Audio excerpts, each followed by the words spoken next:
Hello guys, you are most welcome community and motivational. आज की video में हम आपको बताएंगे शिव जी को चढ़ा प्रसाद खाए या नहीं। चलिए जानते हैं आज की वीडियो में। आपने कहते सुना होगा कि भोले बाबा यानी शिवलिंग पर चढ़ा प्रसाद नहीं खाना चाहिए। इसे आम लोग तो कहते हैं, वेद पुराणों में भी कहा गया है। भगवान शिव सहज सरल और भोलेनाथ हैं। इनके पूजन में कोई आडंबर नहीं, लेकिन कुछ नियम हैं जो लोग बिना प्रश्न के मानते आ रहे हैं। ऐसा ही एक नियम है, शिवलिंग पर चढ़ाया गया प्रसाद नहीं खाया जाता। इस परंपरा के पीछे धार्मिक आस्था के साथ साथ वैज्ञानिक सोच भी छिपी है। सावन का पावन महीना भगवान शिव की भक्ति का है। इस पूरे महीने में शिवलिंग पर जल, दूध, बेलपत्र, फल और अन्य सामग्री चढ़ाई जाती है। ऐसा कहते हैं, सुना होगा कि भोलेनाथ बहुत जल्दी प्रसन्न हो जाते हैं, खासकर जब उन्हें श्रद्धा से जल और बेलपत्र चढ़ाए जाए। लेकिन शिवलिंग पर चढ़ाया गया प्रसाद नहीं खाना चाहिए। इस बात के पीछे धार्मिक मान्यता है कि इसके बारे में शिव पुराण में भी कहा गया है। जानते हैं इस मान्यता के पीछे इसकी क्या वजह है। कहता है शिव पुराण। शिव पुराण में एक श्लोक बताया गया है कि शिवलिंग पर चढ़ाया गया भोग भगवान शिव के गण चंडेश्वर को समर्पित होता है। लिंगोस्परि दत्तम यतम नेवेदम भूत भवनम तद भुक्ताम चंडिकेशम गणस्य च भवते पदम। इसका अर्थ है कि जो भोग शिवलिंग पर अर्पित किया जाता है वह भूत प्रेत के स्वामी चंडेश्वर को समर्पित होता है। यदि कोई इसे खा लेता है तो वह चंडेश्वर की तरह भूत प्रेतों के प्रभाव में आ सकता है या उस पर नकारात्मक असर पड़ सकता है। अब ये चंडेश्वर कौन है? पौराणिक कथाओं के अनुसार चंडेश्वर भगवान शिव के मुख से प्रकट हुए एक गण हैं जो भूत प्रेतों और अन्य गणों में खास है। इसलिए शिवलिंग पर जो भी भोग अर्पित किया जाता है वह उन्हीं को समर्पित माना जाता है और उसे खाना वर्जित है।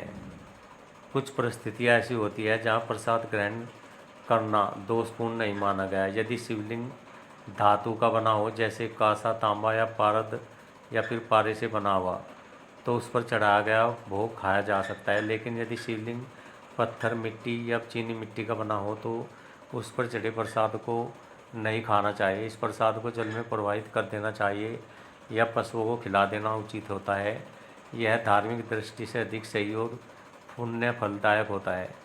इसके अलावा भगवान शिव की मूर्ति पर चढ़ाया गया प्रसाद ग्रहण करना शुभ माना गया है। मान्यता है कि इससे पापों का नाश होता है और शिव जी की विशेष कृपा बनी रहती है। शिवलिंग को केवल एक प्रतीक नहीं बल्कि भगवान शिव की निर्गुण, निराकार और तपस्वी सत्ता का स्वरूप माना गया है। शिवलिंग पर चढ़ाया गया जल, बेलपत्र या फल ईश्वर को समर्पित त्याग का प्रतीक होता है। उसे पुनः लेना दोष है। समुद्र मंथन के समय निकला कालकूट भी शिव ने ग्रहण किया, इसलिए वे विषधर और नीलकंठ हैं।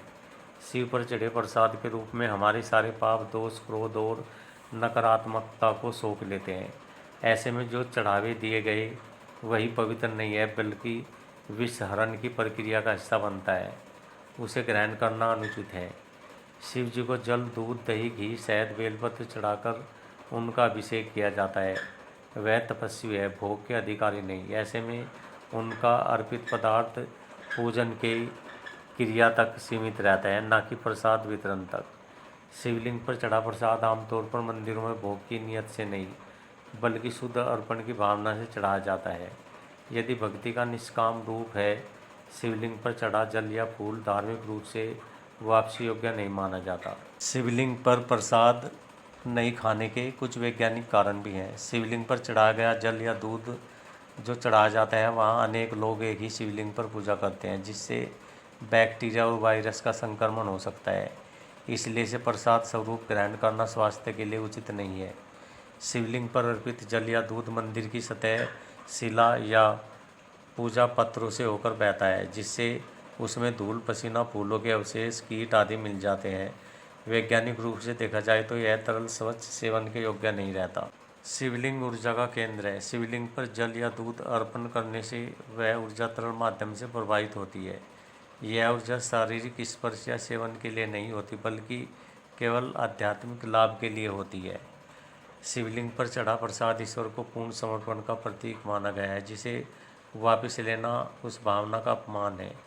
यह नियम केवल अंधविश्वास नहीं बल्कि भक्ति और विज्ञान का संतुलन है।